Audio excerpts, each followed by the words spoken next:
quiet suburban street on the southern outskirts of York. But for 10 years, from 1922, long before these houses were built, this was the home of York City Football Club. So we've got this old map of the former ground here. I'm just trying to work out where we are in relation to the housing estate. I think this road we're on, which is Eastwood Avenue, runs half along the length of the pitch, and the houses either side, particularly on this southern side, seem to be along the southern touchline. The name of the stadium was Fulford Gate, and this row of houses stands on the site of the main stand, but nothing survives to commemorate this stadium other than the street name behind me. So how are we going to preserve the memory of the club's current stadium when it too is redeveloped for housing?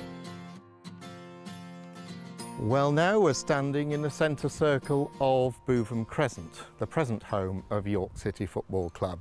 Home, that is, until 2019, when 86 years of history of football in this place will come to an end. This date marks the start of a unique project by Historic England.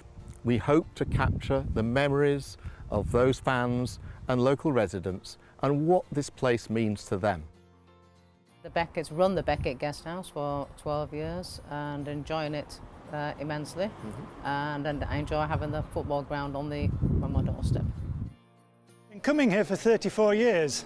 I started actually through working with the NatWest Bank, and we used to come and count the gate money every home game.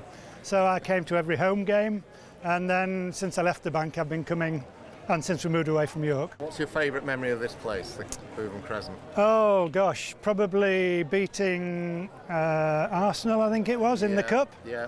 Very famous game, yeah, and players like Keith Houchin, fantastic players that we've seen here over the years. I first came to a match in, I think it was 1980.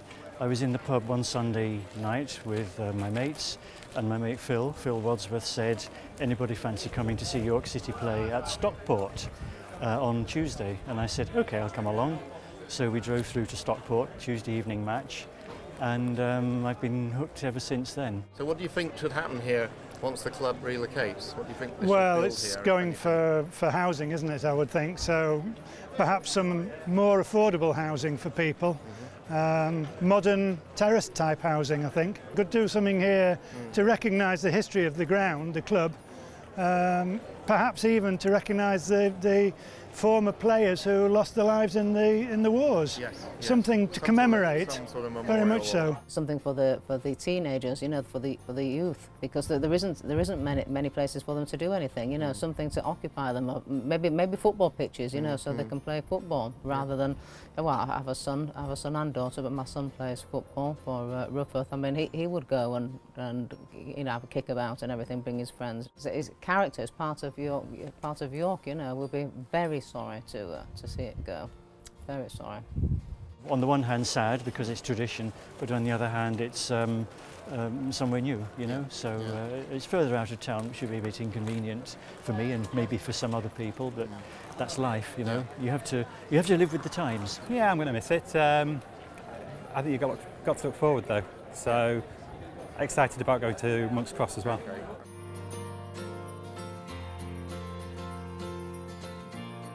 Being involved in a move and having worked in property development all my working life, to me, move is an opportunity to move into a new generation, to move into a new era, to move forward.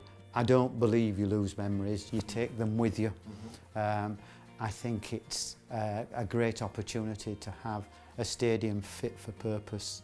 This stadium isn't anymore, it's old and tatty and the facilities are pretty poor and terrible for disabled access. And they are generally, and it's old and it costs an arm and a leg and it has no income generating capacity for the football club. And that's the big thing we all know that we need these days. It's a couple of rooms, but that's about it. So to me, a move is a step forward into a new era, leaving absolutely nothing behind, taking everything with us in terms of our you know, our thoughts, our memories. I don't think because you move you lose your history. If you have memories to share of Bootham Crescent or ideas about how the site should be redeveloped, please contact Historic England.